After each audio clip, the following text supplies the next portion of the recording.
Deviant's an auditor and security professional. He's done a lot of work around lockpicking and is on the board. For Tool, the U.S. Lost my note. The U.S. organization for lockpickers.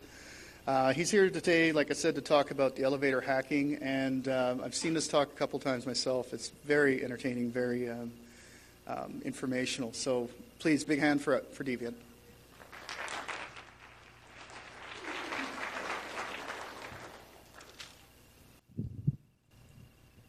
All right. I kind of wander around a little bit. I'll stand this way so you can see past my wall of elevator locks and such if I'm still on camera. Is that good? Okay. So yeah, who are the people who put this crazy talk together? Well, you heard a little bit about me. My name is Deviant. I do physical penetration work. I do physical pen testing, physical evaluation. My buddy on this one was Howard Payne. Howard's not here with us today, but he is an elevator consultant and way more responsible and knowledgeable in this field than I ever could have been if I hadn't met him, so I'm really grateful that he reached out to me. He saw me giving a talk about big buildings once, hotels and the like, and I mentioned a little bit about elevators, and dude just got in touch. He was like, man, you have no idea this industry doesn't take security seriously at all. So we started to have a good time with it. Speaking of not taking things seriously, hackers sometimes don't take things seriously. Now, elevators are generally safe. Elevators actually are not responsible for injuries all that often. When they are, they're minor. They're, trip and fall if something mislevels at a landing. The few times in a given year that people are injured by elevators grievously, they're usually proper elevator techs who are working on them at the time. So that said, there are numerous failure modes that can occur with elevators that will involve grievous bodily harm. If you screw around with elevators because you think this was a funny talk or cool, or you're like, I can totally do that, I am not responsible if you, trap your leg between the door sill and the landing sill or something like that. All right, downer stuff aside, most of you are not that stupid. Most of you are just mischievous. It's possible to break or damage or foul up an elevator by messing around with it in ways you shouldn't be. Now, just because you're smart enough to not rip an arm off, it doesn't mean you're not facing like a felony criminal mischief charge. So this is known as the escalator helicopter. It's funny, right? Like, ha ha ha, look at that guy. Something as simple as that, if you don't know what you're doing, can cause tens of thousands of dollars in damage. This person wound up with a felony charge just for trying to, helicopter himself on this and snapping the entire side of it. If you don't know what you're doing, you probably shouldn't be doing it unless it's in a controlled and safe environment. So we are security professionals, or at least Howard is. I just, kind of tag along and act silly. As long as you follow that rule, just, don't be a jackwagon, you're probably fine with this and most other kinds of hacking, right? So really quick, we're not going to break down every possible type of elevator system that's out there. If you saw the very first time we talked about this at the Hope Conference in New York, how many people get to Hackers on Planet Earth in New York City? One hand, Renderman, all right. You should come. It's coming up this summer. It's a really good time. It's an interesting time. It's where we first did a 2-hour-long talk, and we got way to the nitty-gritty of every elevator system. I'm going to give you just some basics so you understand what we're talking about here. There are essentially two types of elevator propulsion systems. There's overhead traction, where you have a machine room up in the penthouse, way above the elevator, using cables to hoist. And there's beneath pressure from a piston, from a hydraulic system. Usually the motor room will be in the basement on a lot of those. Those fundamentally are your two methods of driving an elevator around a building. And you notice there's a penthouse motor room or a basement motor room. The motor itself, the power of the elevator, is not in the cab. There's an external machine driving this. The cab itself is really just floating along in the hoistway on some guide rails and some rollers, just letting itself be centered and aligned as another machine somewhere else in the building drives it up and down. Now, how are you interacting with the elevator? Well, industry terminology you need to know is fixtures. There are all kinds of fixtures. There's traveling lanterns, there's hall lanterns, there's, of course, the car operating panel, which is where you input all of your cab calls. There's the hall buttons. There's all of these fixtures, most of which are just push buttons, also incorporating some key switches. We'll talk about them. That is how you send commands to the motor room. In the motor room, obviously we said earlier, we got some big winding hoist motors up here. You can have pumps in a hydraulic room, not as sexy. But in either case, you are sending commands to the controller. The controller is the brains of the system. That is what takes all the input logic from you, as well as from a number of other sensors, puts it all together, and makes decisions about how to drive that elevator up and down in the hoistway. What other positions, what other sensors can you have? Well, there's positioning sensors, right? The elevator needs to know where it is. These are roller switches known as limit switches. So as the elevator is getting close to the end of its run, it's going to just trip these switches. They're simple dry contacts. And the controller is getting input saying, okay, we're hitting slow down 1, we're hitting slow down 2. Okay, we're level with that platform. Or, notice there's a fourth one there. It's like, oh, God, you completely shot past the final landing. You're on the final limit. Stop motor now. Like, that's an error condition that you can, have happen in an elevator. The elevator itself has what's known as a selector. When you are traveling up and down the hoistway, this device on the car itself is taking input usually from a magnetic style tape. There are older magnetic vanes. There's newer ones that use QR code, which is dumb. But in general, the selector is telling the elevator system where it is in the hoistway. And we'll talk about what happens if that input gets a little goofy. If something goes very, very wrong, there are other machines, other devices up in the motor room. That would be the governors and the braking systems. Here we see an old-time ball governor. We see a rope gripper. Unintended movement. Elevators are really good at arresting that movement, upward or downward travel. So elevators generally keep you very safe. If anything goes super wrong, there's even the buffer down in the pit. And that giant spring, that giant piston, that's not like where the elevator sits and rests when it's not in use at the bottom of its travel. That normally the elevator shouldn't contact that, but it is rated to withstand the entire weight of the elevator loaded fully at full travel speed. So if you overshoot the last landing, you will not die, like normally. Elevators are actually really good at keeping you alive, just believe me. If you are not doing anything weird, if the elevator is on automatic mode, elevators are exceedingly safe. Now, there are other modes of service. Maybe you've been in a building. Somebody just tweeted at us the other day. They said, hey, why does this elevator say nonstop? And they tweeted a photo. Well, that's something called attendant mode.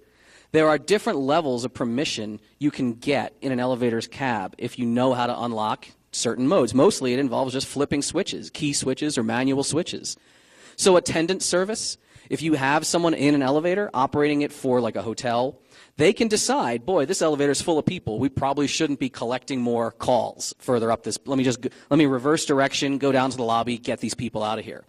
Non-stop or bypass, as you see in this photo, similar function. That's going to zoom past any floor landings that have registered calls. It's not going to dump those calls out. It's just going to ignore them for now.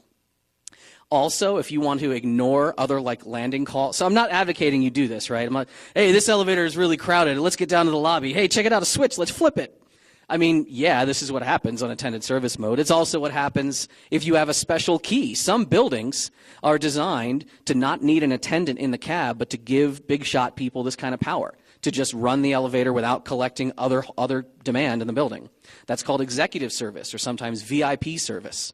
The idea of, I want this cab just for where I want it to go, and I don't want to stop anywhere else, that can be pretty useful, mostly in a convenience way. We'll talk about some security implications of that in other ways, something you can do with, let's say, independent service we'll get to in a minute. An interesting one, Sabbath service. I don't know how much you have that up here in Canada. Down in certain cities like Miami Beach, Florida, New York City, there's a lot of people who, for their religious reasons, don't want to interact with switches and toggles and electronics on the holidays, so like on their holy days. So what's Sabbath mode? Well, no, not like Black Sabbath mode. It's like Sabbath mode, Shabbat mode in an elevator. If you've never seen this, if you didn't see Bill Maher's film Religulous where they talk about it, what does it do? Well, a person can get in an elevator. The elevator will, on a timed cycle, it'll just go all the way up to the very top floor of a building, and without any user input, it'll just platform its way on every floor all the way down, letting people egress at their leisure, and therefore they haven't actually pushed a button. So, I mean, if you know anything about elevator systems, you're totally registering all kind of inputs with the controller by breaking the beam on the doors. So if you think you're hacking God, I don't know how well that's actually working out for you. But the thing is, if you can flip an elevator into Sabbath service, suddenly every floor just becomes not only accessible, but open door accessible. The elevator is going to go to every floor. And this might be a mode embedded in your controller that you didn't even know about. Something you should know about, and this is not even for security's sake, but please talk to your elevator service techs. There are optimization algorithms you can use, like peak service, load bypass service. If you've ever been in an elevator that's so full, you know, like they get angry, they start beeping on you, like, oh, we're overweight, somebody get out, fat ass. Like, I used to be really heavy, and like that was usually my fault in elevators, right? Elevators know how heavy they are. You can use that input to your advantage in the controller. If the load sensor says, boy, this elevator is really full, and I'm trying to collect more of these hall calls that are registered on 8 other floors, I should probably not do that. I should just go wherever it's going, usually the lobby, and get everyone the hell out. So you don't have to be that elevator that platforms at like every floor, and the door's open, and you're standing there with a bunch of other people. You're like, sorry. Like, you can enable this kind of stuff to get your building moving around faster. You can enable anti-nuisance modes, where if somebody presses all the buttons too quickly, or if it detects no passenger has broken the beam on the door sensor, so that, like, boy, why did we just get 8 floor calls when no one got on the elevator? You can totally have that to prevent shenanigans and get people moving around a building fast. This is an anti-nuisance elevator, where we just tried to drunkenly press all the buttons, and the elevator was like, lol, nope, and it would just dump the calls all out. 1, 2, 3, and boom, out. I said this like they know we're here. Tells you where you are, and I'm going a little fast, by the way, because we waited for some people to get in, so I hope you're bearing with me on this stuff. I want to get to the good stuff later. I said the selector tells the elevator where it is in its travel. There's something called a correction run. Again, this is not so much a security implementation, but it's really interesting if you've never experienced this. If the elevator gets mixed up on its inputs, if the motor says, all right, I've wound this far, and my motor generator, my encoder says I've gone this far, but the selector says, no, I've actually gone 3 floors. If the elevator kind of panics and says, whoa, why is this not matching up? The elevator can sometimes run at slow speed, usually inspection speed, so it's like 1/4 normal speed, and it'll park all the way at the bottom. It'll travel the whole hoistway until it basically relearns the hoistway, and then it says, okay, I'm satisfied, my inputs are matching again, and all of a sudden, poof, it just works normally. And if you've ever been in an elevator that suddenly didn't go where you wanted it and then went really slowly and you're like, what is happening? You start freaking out if you're claustrophobic.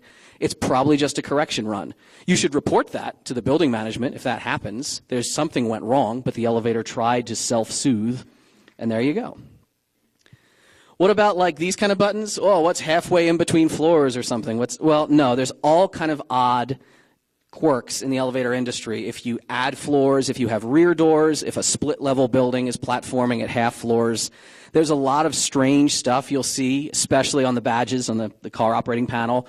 Totally tweet photos at like me or Howard Payne. We love that stuff, and Howard will explain it instantly. He's like, oh yeah, that's totally a Dover impulse system. You can see it was modernized in 2007 because of the nature of the fire keys you got there. And I bet you there's a rear door. Turn around, show me those rear doors on the door buck. Like, he'll just spew on Twitter, and the person replies like, wow, how'd you know that? It was one blurry photo. Totally the kind of stuff we love talking about. We talked about peak mode, obviously. Why is your elevator platforming and parking itself at like the top floor? If it's the morning when everyone's trying to go up, you can set the floors where the elevator will idle and wait for people at different times of the day. Stuff that's a little more interesting, not so much up here. You don't have a lot of earthquakes up here, right? There are modes in an elevator where it will detect seismic unrest. It will detect if a building is swaying or shaking or vibrating. Maybe up here you'd set it off with like blasting and stuff that you do to extract minerals. But if the elevator can detect problem conditions, again, the elevators are really good at keeping you alive. They will go to the lobby, they'll sit there with their doors open, and they'll wait. What if you have a different kind of unrest, though? Because we got a lot of irate hockey fans sometimes. What if you have civil unrest? There are error modes and emergency modes that elevators can have to not go to the lobby. There's literally a mode called riot mode. And it's enabled in some big like museums and other places of culture where they want to protect much of the resource and whatever's in the building during unrest outside in the streets. The elevator will literally run at normal operation around a building on the upper floors, will not platform at the lobby, will not open its doors for the lobby. It will not like let people storming in from the lobby get into the building. It's kind of neat. Don't rely on that, however. This is the first of our many points about don't rely on your elevator exclusively as a security protocol. Because there are certain overrides in elevator systems. There are certain special modes, not in every elevator, some are more prevalent than others, that throw a lot of this security out the window. So, for instance, in medical centers, in the U.S., we call it Code Blue operation or medical emergency operation. I'm pretty sure it's called that up here, too. The idea of if you have a key, turn this key switch, you now have priority to control that elevator as if you were a mini supervisor in that moment. If you just need or if you need an elevator that's not there right now, let's say you are at the lobby. And let's say all the other elevators are somewhere else in the building servicing other demand. But you're a doctor, you got a patient, they're coding out, they're on a gurney, throw in your code blue key. It will take the closest elevator to you in any of the elevators in the bank, reverse its direction if necessary, platform it at the lobby or wherever you used your key, and literally sometimes there's a voice announce like, this elevator is needed for other purposes, exit now.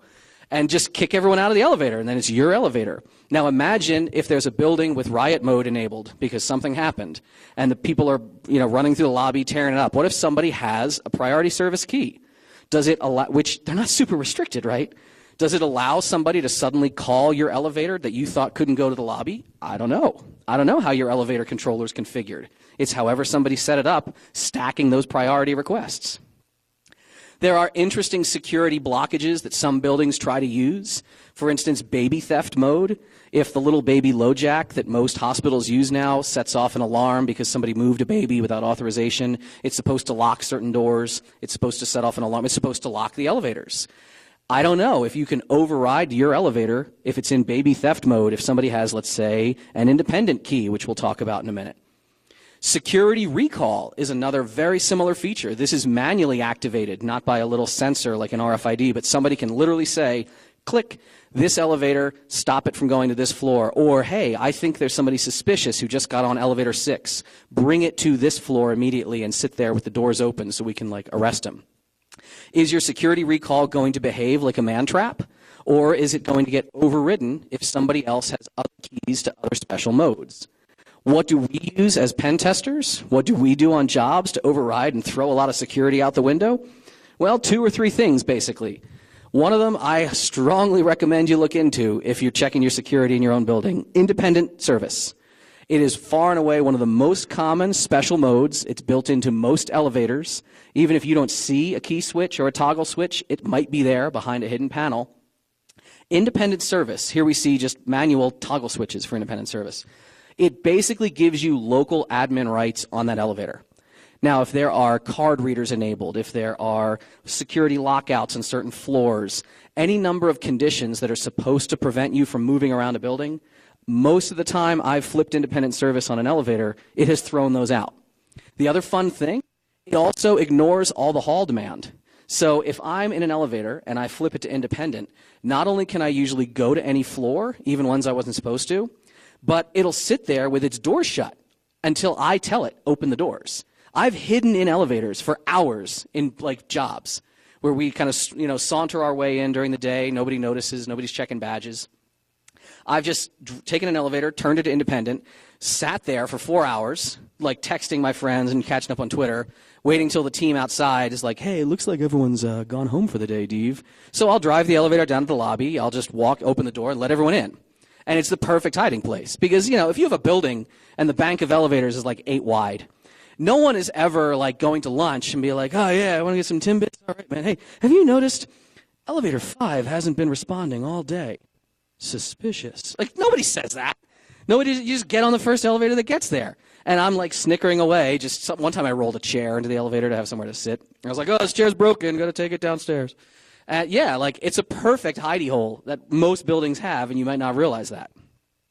What is more powerful than independent service, though? Because I say it varies how the commands are stacked up.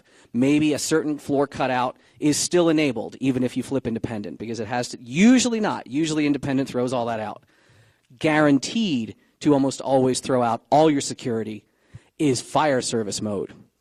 Fire service mode, emergency responder mode, is by code part of almost every elevator, at least here in North America. By code, you might have someone who says, I demand that floor 7 is the data center and you need a badge and you need this and that. The boss can have all the demands he or she wants and the elevator tech can try to program the elevator all the way you want. All that gets thrown out the window if an emergency responder needs to get somewhere. And this goes for old and new systems. So you can even see elevators that they'll get retrofit, they'll get modernized, it's called. And all of a sudden, if you look to this side view here, you can see this elevator on this side didn't used to have all the same fire controls. Now they've got an extra panel that was put in to come up to compliance. This is code compliance stuff. The idea that in an emergency, if the elevator thinks the building has a fire condition, a smoke or heat condition, which you can totally fake, either by exploiting what's called the backnet, we won't have to get into that, or by manually throwing an elevator into fire service mode, which you can do, and usually it does not result in alarms going off. You can absolutely gain the powers that an emergency responder would have in an emergency situation, which means no security stops for you. All floors accessible, go where you want. By the way, there is one more powerful mode than fire service mode. It's kind of crazy, like who could possibly be more important than like a fire crew, an emergency responder crew? Any ideas? Yeah, the elevator techs themselves. There's elevator technician service mode. It's called hoistway mode, also sometimes called inspection service mode.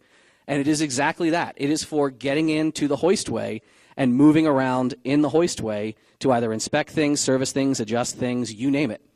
If you are in the hoistway, if you are running on inspection service, running at inspection speed is slow, but it throws everything out the window. Every possible lockout, every possible preventative measure in every elevator I've ever heard of, outside of maybe some crazy spooky federal buildings. Other than that, like, everything is yours to do whatever you want with if you're in the hoistway. Hoistways are effing dangerous. You, and I'm looking to like all of you, probably don't belong in the hoistway. You can find little panels and access chutes and things if you do a lot of urban exploring. I do not recommend you ever go near this stuff. Now, that said, if someone does, there are run controls in the hoistway. They're on the car top. You're going to see that later. You should not be screwing around with this if you don't know the industry. Because this industry is, again, like if you're not from this industry, look at this key switch right here. This is the motor generator shutdown key switch. That's if you need to take one of the motors just out of service, if you need to turn it off. How do you think you turn shutdown mode on in this elevator? Well, you turn shutdown to on. Like, that's the kind of thinking that you need to know. And it's a really bizarre-ass industry on some of its controls. If you don't know how things are working, you shouldn't be messing around with them. Let me instead show you us messing around with them, and then you can take this knowledge home. There are various kinds of elevator securities that have been implemented trying to prevent people from moving around a building. They can usually all be subverted. So disabling your ability to just call an elevator is common. It's common in a lot of schools and other environments where, like, the teachers can use the elevator, but the kids can't. I see it in airports a lot of the time. So either there's just no hall call buttons, or they're disabled by a switch. Now, you might have, like, maybe even in a hotel where, like, this was a little Holiday Inn I stayed at. It looks like that's a button, but it's not. This is just a light, an indicator light. The only way to get the elevator is to throw my key card for my room into it. It latches a call. The elevator arrives. Now, you notice there was another key switch right near that button that wasn't a button, right? What key switch was it? It was red. Yeah, that's the fire control switch. You can manually throw the elevator, that exact elevator, into fire service mode, and it would platform right away for you, too. Here is a little pin pad-based system. Again, the floor call won't be registered. The hall call won't be registered unless you have the pin. This is in an airport. What is right below it? A regular key switch that either turns on or turns off that functionality. You might have seen key switches in the cab. These are called floor cutouts. So the idea of, floor 3, floor 4, you can manually toggle them on or off. These are not series circuit, like you're breaking the circuit that operates that push button.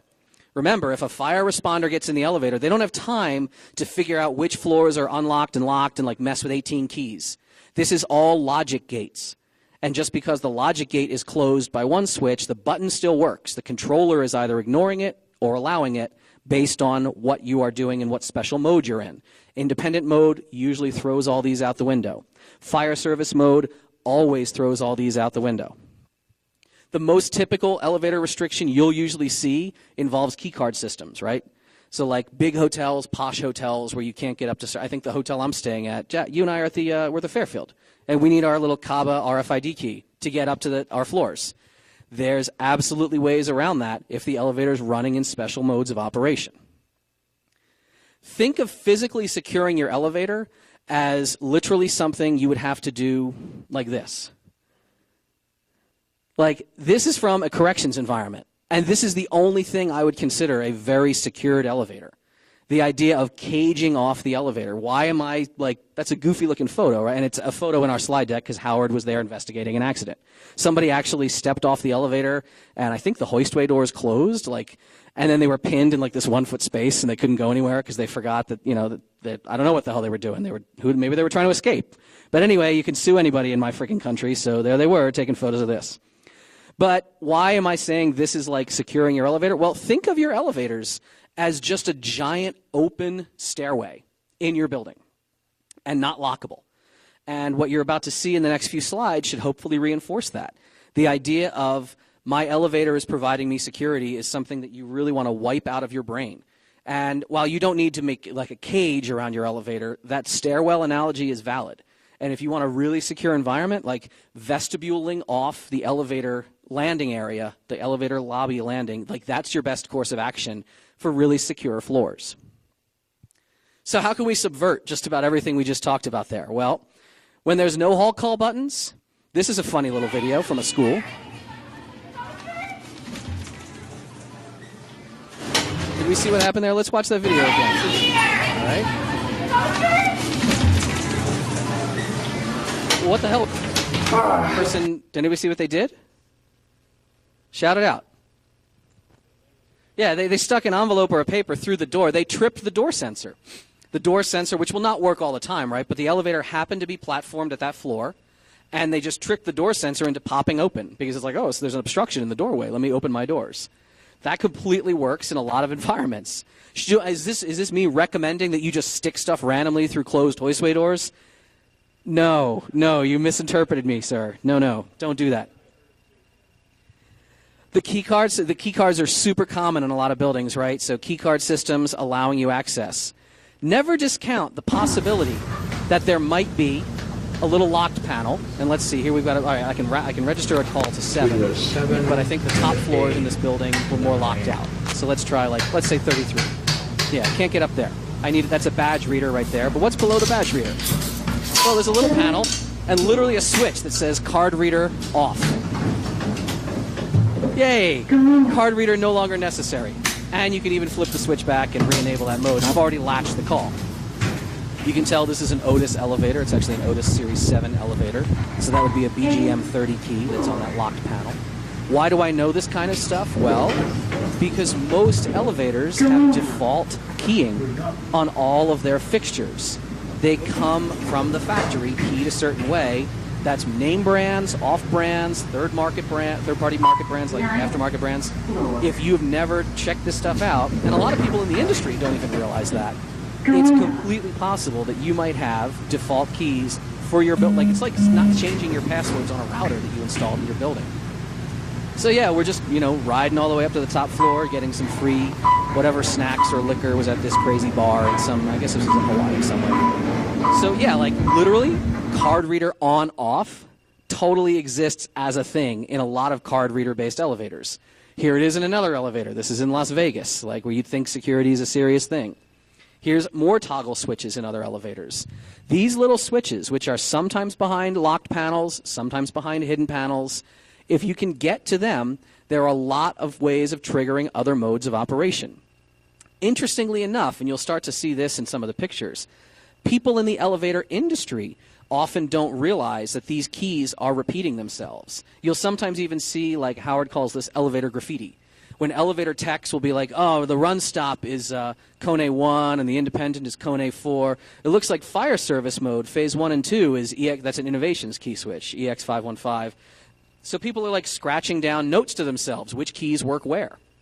Well, Howard, when he's worked in this industry for year after year after year, and the way his brain is kind of funny like some of ours is, he just started logging all these keys and then collecting all these keys. And now, Murdoch Monkey's holding a little, one of our key sets up here, not nearly as big as Howard's, right? But we have the default keys for basically every brand of fixture and elevator system that exists out there. There's a lot of names in this industry. There's not that many names. And if you're on a pen test job like me or, any of our team, we will send photos to Howard. We're texting him. We're like, dude, tell me what this is. He's like, you know what it is. It's a slightly concave button. It has the indicator on top of it. It's a Schindler. I'm like, I didn't know that. He's like, yes, you did. You should listen to me more. So Yeah, like there's a lot of fixtures, right? But you can start identifying them, recognizing them, and knowing exactly what key you need or what key you need to test if you're testing your own building out. Just because something all looks, oh, this is all so unique and every elevator looks different. No, man, no. EPCO, like this one right here, super huge vendor of aftermarket parts. If you see that super thick black halo with that Helvetica font, like EPCO all day long. If you ever doubt, when I'm on a job, sometimes I'll like text Howard a photo. I'll be like, hey man, I just emailed you something. I'm texting you. I need to know what key it is. He's like, it's probably EPCO. I'm like, dude, my email didn't even send yet. He's like, yeah, try EPCO. It's probably EPCO. You know this. And sure enough, usually I'm like, damn it, it's EPCO 1. You're right. Thanks. Even futuristic systems, or let's say futuristic, cutting edge, like destination dispatch elevators, if you've ever seen these, where there's no controls in the cab. You register your destination in the lobby, and it directs you to a different elevator. It says, okay, go to elevator A, go to elevator B. Some hotels have that, and it just gets people moving around the building more efficiently. Every one of those has to be able to operate in an emergency condition for fire responders. Every destination dispatch elevator has a hidden panel with all of the floor buttons there that you can register calls on. Sometimes they're not even locked out. Sometimes if you pop that panel, you can just start, like I can go to 42 right there. It just latches a call like it's a conventional elevator controller. But forget about, cutting edge stuff. This is an industry that's still really in the past with most of its controls. So for example, these are all screenshots of elevator controller software. Does this look like super ultra modern to you? It looks just modern enough to be throwing it on like an XP box on the network so you can remote control it. That's about it. They're running in DOSBox environments. They're running in really old Windows environments. This is the nature of the industry, though. The idea of, oh, wow, we could totally put a little Ethernet chip on our controller board, and we can get that thing hooked up to the network, do some remote management, remote monitoring. Sounds great. Remember, this is not an industry that focuses on security. Security to the elevator industry means you not dying. It doesn't mean you not going to the wrong floor. So, like, here we go, put in your password, right? Let's go ahead and look at the LiftNet user manual for the default passwords, right? This is every LiftNet install unless you use the default administrator controls to change the default user passwords. And hopefully, change your administrator creds too. Do you think the average elevator techs are doing that? No, they're really not. MCE, another huge supplier of elevator parts. This is MCE and Gen, and this is one of their controller systems. This is in their manual. They say, hey, if you have an MCE system, you want your remote support, be sure to create a user on your router. And for remote access, call it MCE support. And be sure to set the password to MCE support. While you're at it, go ahead and set the router password to MCE support. Just set everything to MCE support so that we can always get in, whenever we need to do something to your elevator. That's in the manual. That's what they're telling customers to do. Yeah, you get that from vendors all the time, right? How about from, your government? Like the government itself, the regulatory bodies, the elevator industry, in working with the government, developed something called the FEOK1. The FEOK1 was designed to be like the supreme godfather fire key. Because, again, every brand of fixture kind of had their own fire keys. Otis was UTF, and Innovation was EX515, and on down the line. So they said there's too many keys. As if there's a big problem with this. You show up at the job site, you get I guess if a fire truck is driving around town and there's this building, that building, and the other building, they want one key. Okay, I get it. FEOK1, and if it's going to be this powerful key, shall only be possessed, it says, in the code by elevator personnel, responders, etc. No one else should have this key. So like any good government operation and bureaucracy, they put the direct bidding code in the freaking code when they that's in the published code document. Been there since 2007. And yes, up here, you use the FEOK1 on a ton of your systems. If you see a tubular key in an elevator, you got some elevators in this country, right? There's some big ones.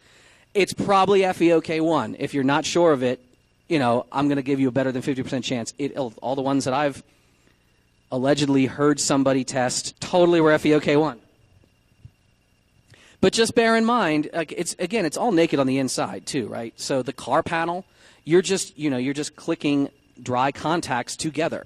If you can interact with the rear side of that panel, which no one should ever do, including whoever this person, which is totally not me in this video, should ever do, because you're talking those are live mains back there. There's some serious voltage on the other side of this panel that you shouldn't be touching.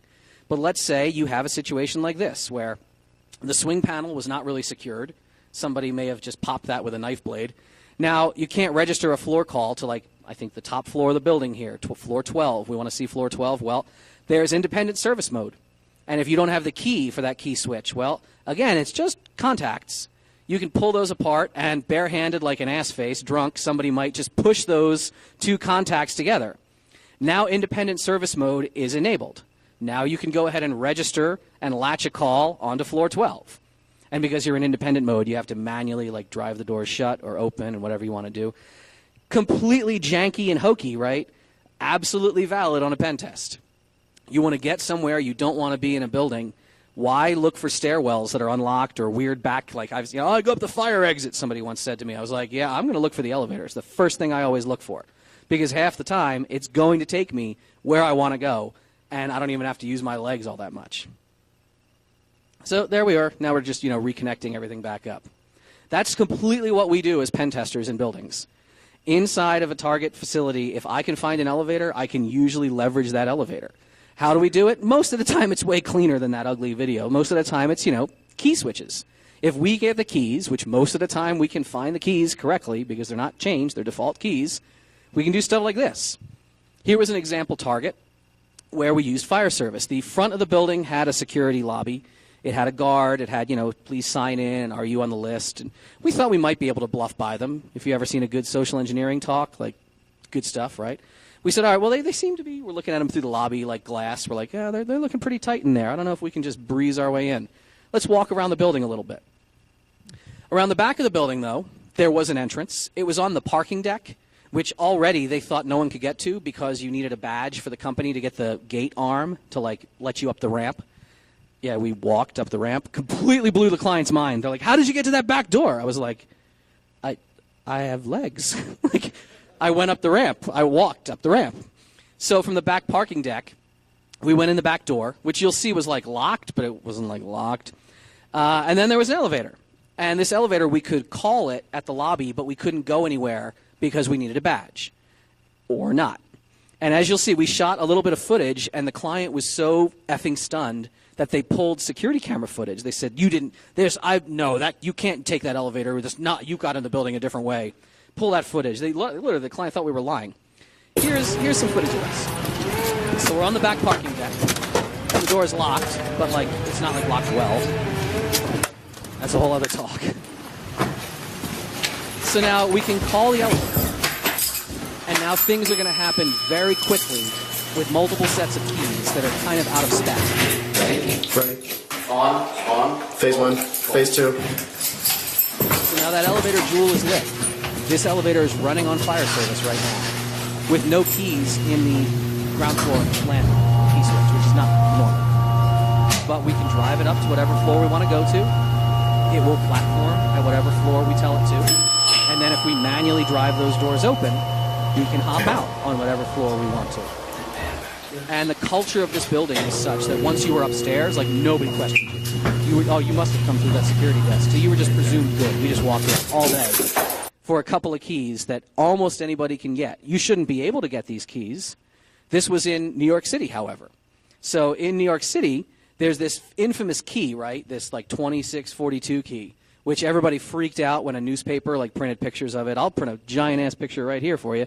It's not like I'm breaking, some crazy security. Literally, it's an unrestricted blank cut to 26420. That's every elevator in New York City. That's the fire service key. You can do that in any building. You shouldn't. I'm not telling you to. Somebody could. Or if you want to do the whole greater New York region, this is 4 effing states, including my original home of New Jersey. 3502 key, unrestricted key. Anybody can cut this. There are many, many statewide keys that if you know how to find them, or maybe if you can't order them, maybe you can order the key box. This is in the state of Indiana down in the U.S.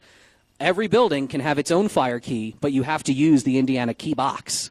Well, you can order it, you just can't order it with the key. What can you do, however, if you've never tried tubular picking? We will totally show you tubular picking later. If you pick a tubular lock, not only does the lock open, but then you can decode it and you can cut your own key. Bam, there's the Indiana key. And we then could return the box if we wanted to back to the vendor. We did that in Minnesota. We did that in Kentucky. Kentucky uses Medico systems. Medico's a nicer key system, right? They ship you the box unlocked because you have to mount it on the wall. You can't buy the key. You can buy the box. You can then take the lock apart very carefully. And if you've never done any physical like eval of hardware, it's not that hard to inspect pins inside of a lock and get the bitting, including the sidebar bitting for this Medico lock. Oh, and we did it in Florida, which is split up into all different zones. And we did it in Louisiana. And we did it in Virginia. And there's other states where if you look at their state codes, they just have state keys. These keys are not as restricted as people say. We have built our own pen testers key rings, and they are always with us on jobs. Leveraging the elevators to go where you want them to go is not hard for an attacker to do. Many times it's stupid easy when, like, for some reason, one of your maintenance staff or your elevator contractor, they want a key box on site. Look around near your machine spaces. Look for little key boxes. Many times they are very simple locks. They are either wafer locks or tubular locks. They're pickable. Or, you know, that I'm telling you, man, that FEOK1 is a bitch for security. Let me show you a little FEOK1 story that we added into our little shtick here, right? This is a key box up above an elevator right in the lobby landing of a big building. We could walk in from the outside, act like we're just going upstairs. In the process, use an FEOK1 to pop that key box. It contains the master maintenance and override keys for the building. It contains the stuff that an emergency responder needs to get anywhere in a building is in that box. Here's maintenance space keys. This maintenance space, which of course is also where like the camera system is for the building. All the security hardware was in here. All the router switches. Everything was in here. Then the next key on the key ring was the key box. It was another key for the maintenance room, the motor room. That has a key box in here that we were able to pick open. What does that have? Well, it has a hoistway door drop key. Like, we'll show you what that can do too. But the idea of one little box with one little key that let me into everything in an entire building, including like, this is the fire service key for the building. This is the alarm panel key for the building. These are the sprinkler controls, the sprinkler valves for the building. Like, I could run amok for this one key. One FEOK1 did all of that. And it's all over the internet. Like, the FEOK1 really needs to die. If you have any pull with anybody in a regulatory sense, please help them understand that people, especially really unscrupulous people, are selling these keys without a care in the world. There are, like, this is somebody who actually works in the elevator industry. And they operate multiple companies under other names, selling parts kind of out the front door and then selling other keys out the back door. And that is not cool, bro. Like, the idea that any boner can just get an FEOK1 and walk around a building, yeah, render. Yeah.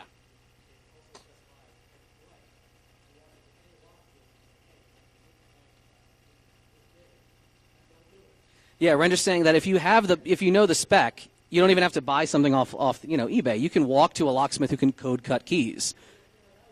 Yeah, he says even looking like he does. He has walked into locksmiths and say, I need a 7-pin key, a 7-pin tubular key, and I need to cut to this bitting. You know, and they're going to charge you, right? They're going to charge you, what, like $40, $50 maybe at the high end, $20 in the low end. 4 or 5. You can get tubular keys up here for $4 or $5? Damn, exchange rate or something, man. Shit, I got to get my keys up here. Yes. So Render does point out that because the standard never specified clockwise or counterclockwise, people have sometimes made, like some industry switches have made them wrong. So technically it's supposed to be cut clockwise. That is the standard for all tubular keys if you're looking at the, Anyway, it's funny that sometimes, fire techs now carry 2 of them. But the idea that you can just get this key for very little money and do everything that I'm talking about very easily, that's kind of creepy in my mind. Way creepier, especially when my mom saw this presentation, is that hoistway stuff, though, right? We had another job. We had a medical facility where we could be on a low floor. We were like on 2 or 3, and we wanted to get up to the 4th floor, which had this radiation lab and all the drug storage and stuff. And we said, well, we can't seem to move around the building easily. And it was an older elevator. It hadn't been modernized with fire mode that we could access, which is not always required in some parts of the U.S. We could use the hoistway, though. How did we use the hoistway? Well, we did this. Completely out of spec. This is not how you're supposed to do this. We let the cab kind of drop down, let it recall itself to the lobby. We're like checking. This is with a drop key. This is what you can get in that other little black box you saw. Oh, look, the elevator has dropped down a little bit to almost to the next floor. Pop the hoistway doors, which should stop, should arrest the elevator's movement. We can then get on the car top. And I said the car top has run controls, right? So here's all of us getting in on one floor, and we're going to just ride the car top up the hoistway to another floor. Those hoistway doors, by the way, which you're not supposed to be able to pop open when you're like in the hall like we were. Do you think there's any kind of lock or key or anything you need on the inside of those doors to pop them open? No, there is not. So that door is shut.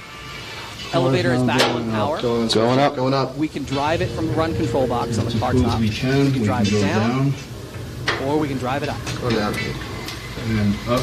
Going up. We entered on 2. Is this smart or safe? No. Don't fucking There we do are. this. Exit on 3. Stop. But sure enough, worked really well. There is no protection in the hoistway from this. And you can just kind send of it down. movement. If you are in the hoistway, especially on the car top, for safety of life reasons, you have absolute control. You are the god of that elevator in that moment. From the motor room, from the machine room, you can literally remake the universe, though. You can change variables and inputs. You can change conditions on the motor. If you saw, like, Barnaby Jack's talk, the late Barnaby Jack, anybody remember him before he passed? So he talked about jackpotting ATMs, where he would literally say, this bill hopper, it doesn't contain $20 bills, it contains $5 bills. Spit out 4 more at a time. And, like, he would change variables. You can do that. You can do that from the controller if you know how to interact with the controller software. You can do that right from the dry contacts. You can click and connect just jumper wires to various contacts and jump out certain sensor conditions. These are part of the tests that elevator techs run on a routine basis. So you're about to see what looks like an elevator accident. This is not an elevator accident. This is a test of the pit buffer. The elevator is going to hit the buffer at full travel speed. It'll be fun. But it's going to blow by a bunch of safety systems in the process. And the only way that happens is that a tech in the motor room has jumped out those sensors.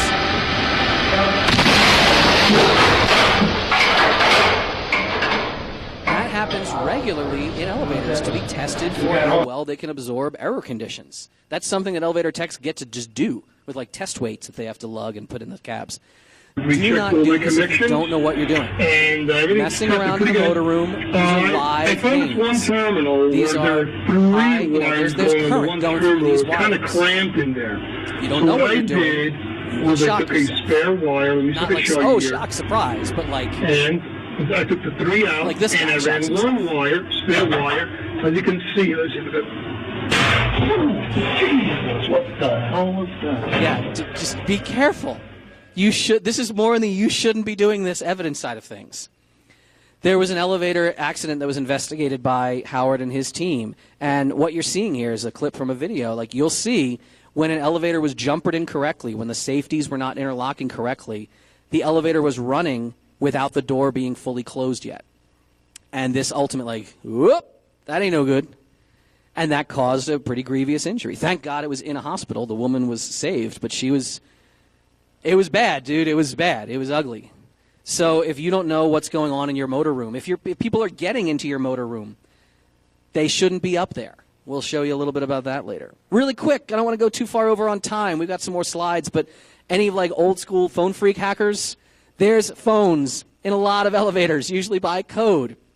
These phones have regular phone lines pulled through the motor room, through the traveling cable, into the elevator car.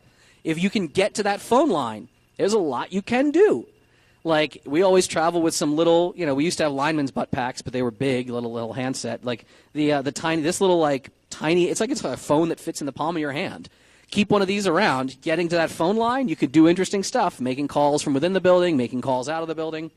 If you call the phone itself, like if you can figure out the elevator phone number, which maybe it's just written inside the panel like this, the phones are usually configured to automatically pick up silently on one ring. Then you're just on the call with the elevator. Now, what do you do with this information? Well, you could be mischievous and be like, I'm watching you, I'm the elevator, I know what you did.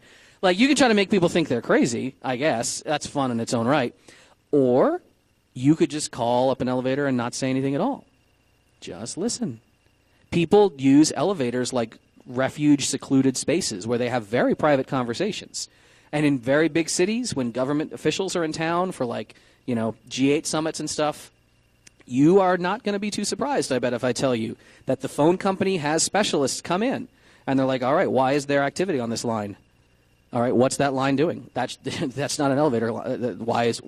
Trace that call. Like, there are people who will try to listen to elevator calls and listen to the elevator phones. There are sometimes just intercoms in the elevator. Again, usually based around the machine room. In the machine room, just turn that elevator intercom on. Listen to what's going on in there. Your elevator is not a secure environment, both for restricting movement or for having private conversations. Really quick, just on the building owner sort of supervisory side, if you have authority in your building, especially if problems in your building fall onto your head, please be aware that you should have a little more active oversight than a lot of people do over their maintenance. Like, this is a maintenance control program. This is an MCP. Just frickin' blank. And it's not like this is a default one that came out. Like, this was an accident site. And Howard and the guys showed up. Like, wow, you guys didn't even fake it. You didn't fill anything out at all. You got no maintenance for years. Okay, that sounds good, guys. There are all kind of weird hacks in the industry. They once looked at these circuit breakers for one elevator that was, having some problems. They flipped open the panel. Those aren't fuses. Those are just bus bar. They're just bar connected. Like, yeah, we kept blowing fuses. We didn't know what to do. So, that was your solution? Like, yeah, well, it kept running. Like, that is the kind of stuff that elevator techs will sometimes do to get, because when the elevator's down, everyone is hopping mad. Everyone's saying, fix it now, fix it, fix it, fix it, fix it, and you get tired of going out there. Elevator techs will do something like this. Look at the second fuse from the left. See anything odd about it? There's a little bit of wire wrapped around that fuse. It's taking just enough of the resistance load off that fuse to prevent it from blowing. And that's totally what they did. Old-style relay logic systems where there's contacts clacking on and off. This is carbon dust blowing all over the inside of a controller box, which is conductive, because that's what you want inside among all your contacts, right? That's just great conditions there. They were on one job, and they were like, why are there so many oil pads and bags of oil dry in the corner of this hydraulic motor room? So they looked at the tank. They popped open the controller, the pump system. There was a dishpan, oil pad saturated. There was so much oil spewing out of this thing. The hydro fluid was soaking the test tag, which was illegible. And they're like, how long has this been like this? And the building owner was like, And yet it falls onto that building owner. It falls onto plant ops and maintenance. If there's an incident, this is something that could be going on. And if most people don't have keys to their own motor room, most of the time, you can't easily get into your motor room. That's something your elevator, contractor is doing. Stick your head in there once in a while. Ask what's going on. Find out if there's any kind of conflicts of interest or collusion going on. There are situations where inspection says this needs to be replaced, but does it need to be replaced? Like, this is a test tag. This was an inspection on an Otis elevator system. And you can see the inspection was done by Otis. Unless the inspection tech's name was Otis, this is bullshit. There was a job that Howard was on where they kept re-roping the cables. Tens of thousands of dollars every time. They were your cables, they're getting pretty tired. The cable's going bad. We got to restring it. Howard crawled into a maintenance space, found the original install cable from the 70s, was still tagged. They had never changed the cables. They were just charging the client over and over and over. And this is the kind of stuff. I'm not saying this is common. The elevator industry is no more corrupt or less corrupt than any other industry, really, but if you're getting red tagged, if you're not taking an interest in your elevator systems, this can happen. In the end, your tests are important. This is an elevator test being performed. And failing. Motor generator ripped off one of its install plates. That was a final acceptance test for final readiness. It was not ready. But more than that, that's not your main shtick, right? Security is, and follow your building procedures. Badge people in and out. We've breezed into buildings just saying, we're here for your semi-annuals. We're the elevator folk, People just, yeah, I guess so. Do you need the keys or something? We're like, thank you, yes. If your security guard is an elevator, you need to fire that security guard. It's not doing what you think it's doing. And when people say, what's the worst that can happen, this is an elevator security system. You need a badge, and it's a biometric, and you need it's 3-factor authentication. Why? This is in an airport. But what does it have? This is fire service mode, and that jewel is lit. This is us able to drive an elevator from the sterile zone, from down in the parking zone to the sterile zone of an airport. Now, you can do that on just a test and simulate what could happen, or somebody can buy a $4 FEOK1 and actually get to the sterile zone from the open area zone very easily. And the more you know about elevators and elevator controls and elevator key boxes, you're going to start seeing them, places that you maybe weren't noticing them before, I hope, and start thinking about them and start thinking what this means for your building. There are regular elevator techs doing your parts, oil, and grease, and there are elevator security consultant techs, and they are two very different animals.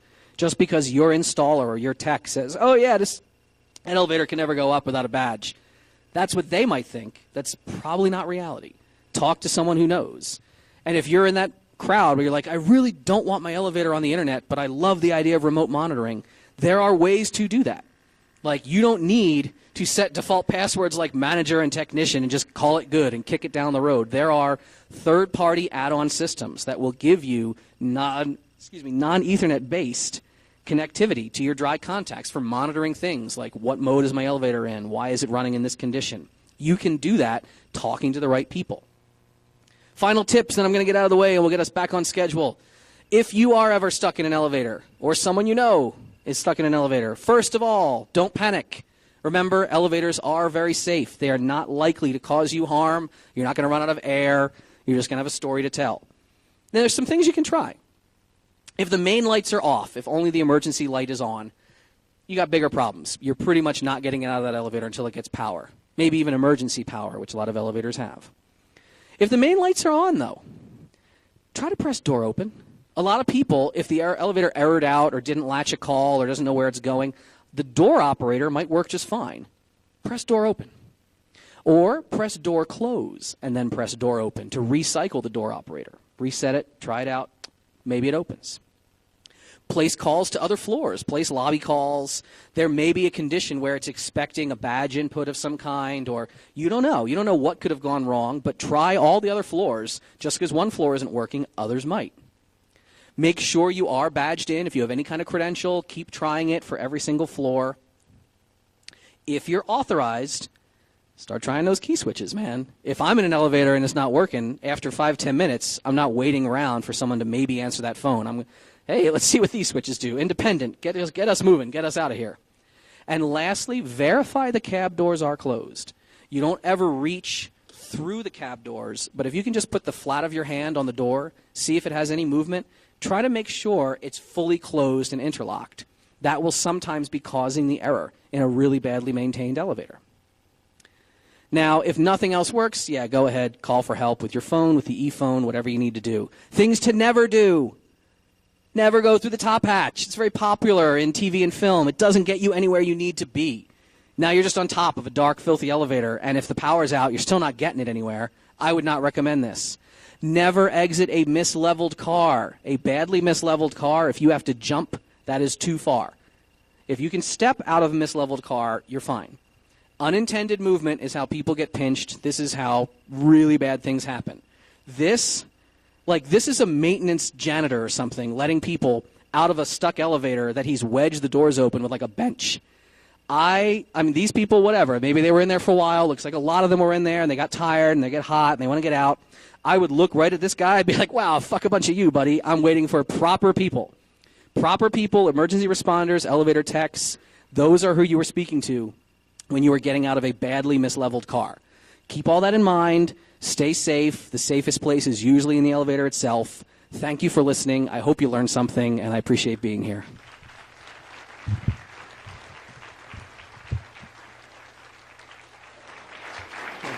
Thank you very much. Will you be available for questions? We're going to go outside and have all this stuff out there if you want to play with it.